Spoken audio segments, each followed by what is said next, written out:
Hi guys and welcome back to Sempre TV. In today's video I'm going to take a look at Inter's 1-1 draw with Fiorentina. Today I'm joined by Bilal Mirza. How are we getting on today, Bilal? Hey Cammy, thank you so much for having me on. Happy to be here. Before getting into this video, if you like what we do here on Sempre TV, be sure to let us know by liking and subscribing to the channel. Also, don't forget to leave a comment down below. Great as always to have you on. So what did you make of the game then? Unfortunately, it was a disappointing 1-1 draw at Fiorentina for us after a midweek Champions League game at San Siro against Barcelona, which we unfortunately lost. And the tiredness from that game showed in this match. For our strikers, for our midfielders, the entire team, it showed. Roughly halfway through the second half, you could see the energy was very low. We were not able to press as high as the energy level were low, and everybody was so tired.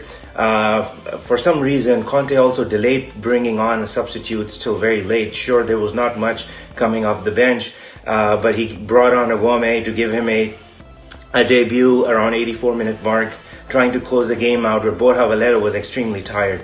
And we know also that in an Antonio Conte midfield, a combination of Borja Valero and Brozovic just doesn't gel, because both of them are not super fast to be box-to-box midfielders, but they're accurate passes, so they're both perfect registas. And they kind of interchanged roles today a little bit throughout the match, but it did not give us the dynamic midfield that we usually need to create the chances that we need. And when we did create opportunities, I felt that Lukaku and Lautaro were not as clinical. They wasted a few bit of opportunities, especially towards the end of the game, where Borja Valero had the crossfield pass for Lukaku, and he was one-on-ones against German Pazella, and he, you know, with his size and speed and elusiveness, when he's at good capacity, he's able to push people around and he's able to get past them. But he ran straight into Pazella, and which was uncharacteristic of him. And we had a number of other opportunities where we couldn't score. That ended up costing us at the end, where Vlahovic came out of nowhere to just score an unreal goal.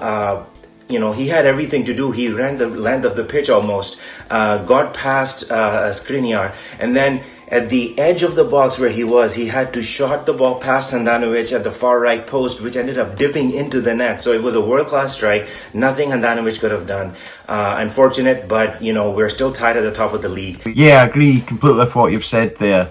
I think we couldn't have asked for a much better start. We, of course, took a lead through a very unlikely source in Borja Valero. I think that was a really good goal, actually. Many players would have just kind of snapped at that and missed it, but he was very composed, put the defender the wrong way and slotted into an open corner. So yeah, great from him. I have been quite critical of him as of late, but I think overall he done really well today against his former employers, and he was rightly applauded off by both sets of fans when he was substituted in the second half. A few minutes later, Samir Handanovic came to the rescue as he made an absolutely world-class save on Milan Badeli, and I mean, other than that, Fiorentina didn't really trouble us all that much in the first half. Admittedly, they did play quite well and maybe did edge it in some aspects of the game. They did get forward a lot, but our defence, as we've kind of come used to this season, stood firm and we managed to keep them out. Whilst Fiorentina were looking quite good going forward, I felt we were quite sloppy and missed a lot of chances which could have ultimately changed the end result of this match. I felt we were real unfortunate to get the goal chopped off just a few minutes before half time. Romelu Lukaku was just marginally offside, and although it didn't count, I think Lautaro Martinez deserves a bit of credit for the composure he showed. When the ball came in, you could kind of see him teeing up for the shot, but thankfully he didn't hit it first time. Took 1 or 2 seconds, took an extra touch and then slotted home. Of course, a few weeks ago he did try and get a wee bit fancy in front of goal when he was one-on-one. He didn't do it this time and was rewarded, but seconds later the referee rightly called it off. Alessandro Bastoni deserves a lot of credit for his performance as well. He has come in and he's always looked really composed and looks to play well beyond his years.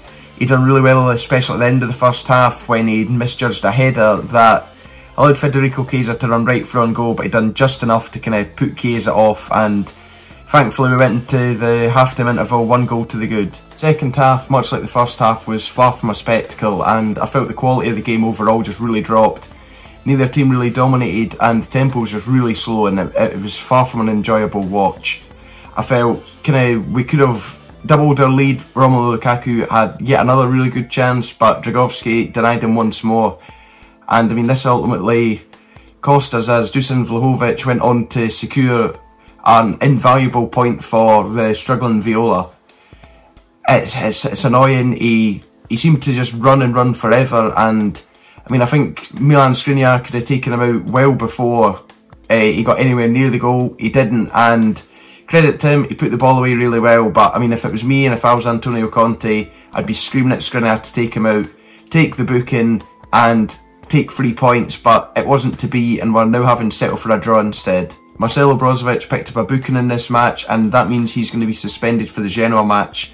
And I mean, that means we're now down yet another midfielder, and this will be the first time that we've had neither of what I would say are our best three midfielders in Brozovic, Barella and Sensi available to us. So I'm really intrigued to see what Antonio Conte is going to do here. Lucien Agumi got on for his first team debut. Great for that, but I don't know if he's gonna get a start. I think a lot of it will depend on the kind of condition of Kwadwo Asamoah or Antonio Candreva, who could be used as unorthodox central midfielders, but we'll just have to wait and see. Lautaro Martinez is also suspended after picking up a booking, and I mean, it could be Matteo Politano that partners Romelu Lukaku up top, but we could well see Sebastiano Esposito get his first start in an Inter jersey.